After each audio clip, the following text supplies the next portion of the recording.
Hello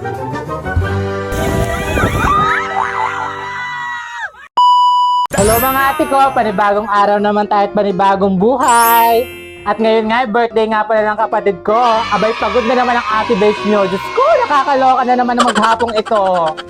Hello mga ate ko, samahan nyo nga pala akong bumili ng pansit at manok sa kanto. At dahil nga birthday ng kapatid ko, ay may kaunting salo-salo kaming gaganapin ngayon. At madali na nga ako sa paglabas. At hinahanap-hanap kong motor din ay bakit wala? San kaya napunta? Ay nandini lang pala sa may tabi ng gilid ng bahay ng kanini. Ay sino ka nag-birthday ne? Aba naman, tara samahan nyo na nga ako at nagpatuloy na ako sa aking pagdadrive. At nagmadali na nga ako sa aking pagdadrive. At ang kapatid ko ay magluluto pa ng pansit. Ay inaantay na mamaya at may pupuntahan daw kaming ilog. Agad naman akong bumili din ng cake para naman bigyan ng aking kapatid. At binigyan nga pala ako ng pamangkin kong pambili ng cake para i-surprise ang kanyang mama. Nang mabayaran ko na rin cake at mabili ko na rin ay umalis na nga pala ako din para naman bumili ng pansiti namin. At namili na nga pala ako din ng sibuyas at bawang at bumili na din pala ako ng gulay halagang 50 pesos para naman ipangsahog sa ating pansit. At bumili na din nga pala ako dito ng 1 kilong manok. At habang ako'y nagbabayad nga pala ng aking pinamili ay tawa ng tawa din ang aking tendera. At lagi nga pala ako din nabili sa kanya. Abay kasama naman daw siya sa vlog ko Ari nga pala yung followers ko, ari nanonood sa aking mga vlog. Salamat bebe. At agad na nga pala akong umuwi ng bahay. Hindi ko na nga pinakita ang pagluluto. At ayan nga ang kapatid ko. Abay luto na agad ang pansit. Ikakabili ko lang. Ay bebongga naman. Hindi ko na nga pala pinakabaan para man tayo makapagsimula na. At makalis na din. At nagmamadali na nga pala kami dyan dahil magtatanghali na. Hindi nga alam kung matutuloy ba o hindi. Buti na nga lang natuloy. Ay, ang ganda naman. Happy birthday kapatid. Love you. Mwah. At bigla nga pala dumating din na ang pinsan ko at tinikman aring aming pansit. Alam mo na alam pag may mga handaan din sa bahay, kabilis naman. Ang sarap naman daw ay perfect. At pinag-ayos ko na nga pala din ang pinsan ko para naman makapunta na kami sa ilog at magtatanghali na nga. At ayan nga, dumating nga pala siya para naman daw siya makasama. Go, sama ka na. Tara na, tayo mag-aalis na. At agad na nga pala ako din pumasok sa kwarto at naghanap na nga pala ako ng aking isusuot. At ayan nga, dahil nga mainit mamaya, ay nag-rush guard na nga lang ako para naman hindi tayo mangitim ng bongga, diba? At ayan nga, kitang-kita pa ang puso. Diyos ko, nakakaloka naman ang baklang are. At ay naghuhubo pa din Abay bongga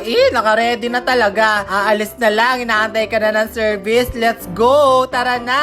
O diba, ang ganda ng outfit ng ate bench nyo. Gandang-ganda sa sarili perfect. Sino ka dyan? At paglabas ko nga pala ng kwarto, ay mga bata din hindi na magkaintindihan at excited na nga palang maligo ng ilog. Aba si AAA naka-ready na ay bongga naman ang bebe namin yan. Lumabas na nga pala kami ng bahay dyan at kinuha ko nga pala rin ihawan din sa kapitbahay at hiniram nga pala. At lumabas na nga din yung mga pinsan ko at mga pamangkin ko dyan. At kami hindi na magkaintindihan din kung saan ba naman ipaglalagay. Akala mo yung napakadami ng handa ay kakaunti naman ay hindi pa magkasya. At lumabas na din nga pala ang kapatid ko dyan. Akala mo na may pupunta ng binyagan. Sino ka dyan? At napakit pa nga ang bakla dyan, may pagtuwad pa. Hindi nga pala alam kung anong gagawin. Kung magkakasya kami din sa isang tricycle, abay kadami naman namin At sinabi nga pala ng kapatid ko, ay umarkila na lang daw kami ng tricycle sa kanto at hindi daw gagamitin na ring e-bike. Ay kabagal naman. Ay kalayo nga naman pala ng pupuntahan namin. At umalis na nga pala ako din at pumunta na nga pala ako din sa kanto. At pagdating ko naman din ay buti may bakante din isang tricycle ay may hahatid naman pala kami sa bako. Abay bongga naman, salamat po.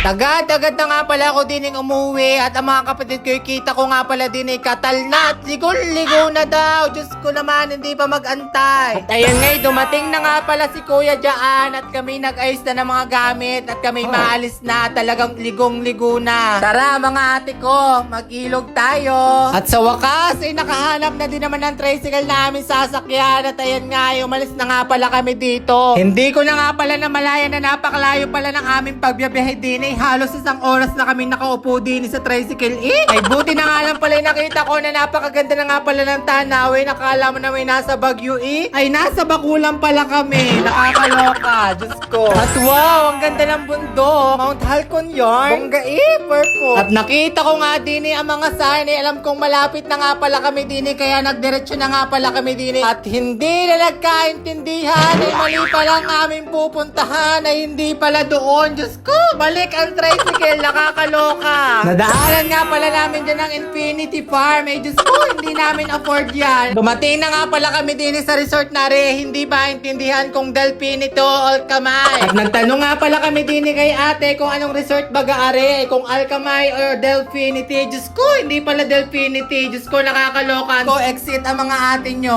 Hanap tayo ng bago. At may pinakita nga pala ko ditong resort na malapit din dito na lagi kong pinupuntahan. Sabi ko, hindi na lang pumunta. Abay, ayaw, baka daw magkandaligaw-ligaw na naman. At sabi ko kasi doon sa dulo. Ay, Diyos ko, ay ang dami din naman palang naliligo din. Nakakatuwa naman. Enjoy na enjoy mga batang are. Basta nga pala kami din sa Alkamay na resort na are, ay hindi na magkaintindihan. Sisihan ang sisihan kung saan baga pupunta. Ang sabi kasi ni bakla ay diretso daw, ay hindi naman pala. Mali pala ang way ng Delphinity. Diyos ko, nakakaloka. At sinabi nga pala ng pamangkin ko ay doon na lang daw dapat sa may tulay na daanan namin kanina. Ay hindi agad doon pumunta ay kung saan pa. Ay kaganda nga din naman pala ng tubig doon sa may tulay. Napaka-fresh pa. At kami nga'y tawan-tawa din ni bakla. At hindi na magkaintindihan ng mga driver kung saan ka pupunta talaga. Ay hilo na ang tricycle at ang mga sakay na are. Nakakaloka. Nandini na nga pala tayo sa tulay na dinaanan namin kanina. Yung pala'y maganda pala din hindi agad kanina nagpunta. Ay hindi sana nagkandaligaw-ligaw pa. Diyos ko!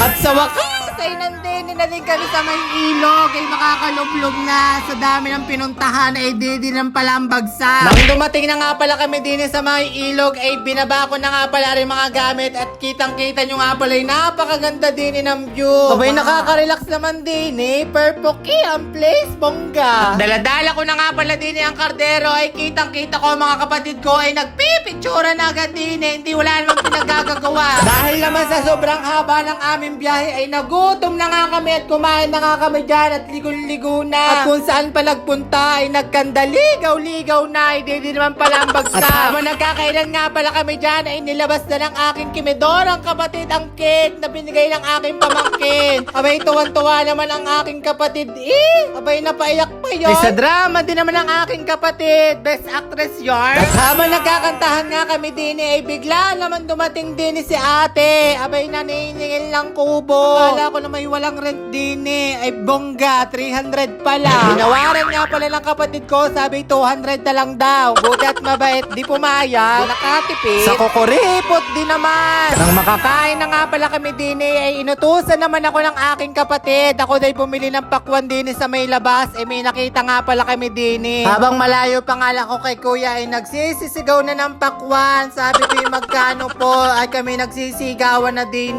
At namili na nga pala ako din ng mga pakwan. Sabi nga pala ni kuya ay 15 daw ang kilo. Abay kamura naman. Ay nag-inarte pa nga ako dyan. Diyos ko, napakalaki ng sweto. Bongga At ari nga pala ang binigay ni kuya at kinuha sa akin. Titimbangin daw. Abay sabi sa akin 85 pesos lang daw are. Abay bongga, ang laki ha. Mura pa. Ang may bigay na nga pala ni kuya sa akin ng pakwan ay pinaglaruan pa din Aba naman, tama-tama na at kakainin niya. Nang makabili na nga pala ako ng pakwan din ay tinawag na ako ng aking bayaw at bubuksan na daw are para makain na. At hindi pa natatapos gayatin ang mga pakwan ay pinagkakain na agad ng ate besh nyo. Abay kasarap pala na refresh Nang makakain ako ng pakwan ay tinawag na naman ako ng kapatid ko at sabi bumili daw ako ng gin at magiinom daw din sina kuya at kanina pa daw nag-aantay. Wala daw iinumin. Ay hindi agad sinabi kanina no ako'y bumili ng pakwan ay pauli-uli na din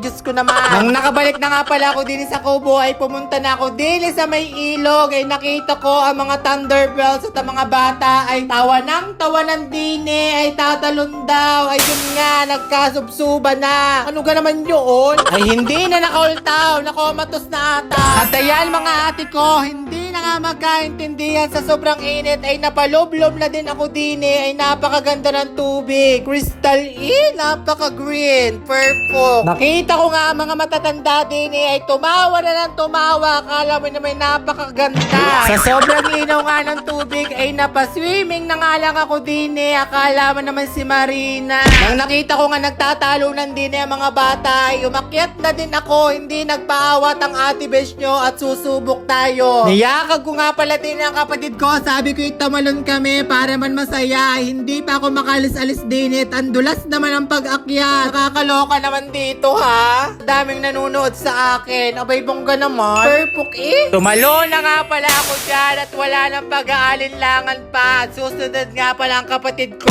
Abay pag-ultaw ko ay nasa taas pa din pala. Ano na, tumalon ka na. Bilisan mo. Sabi ko nga pala sa kapatid ko ay mababaw lang. Sabi ko tumalo na at aabangan ko din sa baba. Abay ayaw pa din ay bahala ka na. At ang aking pamangkin ay biglang tumalo na din. Sa sarap naman ng tubig din ay talagang mapapawaw ka na lamang. Tawang-tawa nga pala ako sa aking kapatid ay pumesto pa din sa may gilid ay tumalon ay may pagkababaw naman. At sa sobrang linaw ng tubig ay ako'y lumangoy na ng lumangoy din ay kala mo na may napaka-Diyosa ay may pag-ultaw pa. Sino ka dyan? Si Anaconda? Mukha kang cobra. Ate ko, ang sarap ng water dito. Punta na kayo dito sa may ilog. Dito lang sa may tulay. Bongga dito. Perfect. Napakalinaw. Dito lang to sa Baco, Oriental, Mindoro, Barangay Mamangan. Hindi lang sa may tulay. Basta wag kayong dederecho at baka kayo maligaw. At hindi pa nagpaawat ang ate Besyo. Abay pumunta ulit din at tatalon pa. Abay nagsasayaw pa din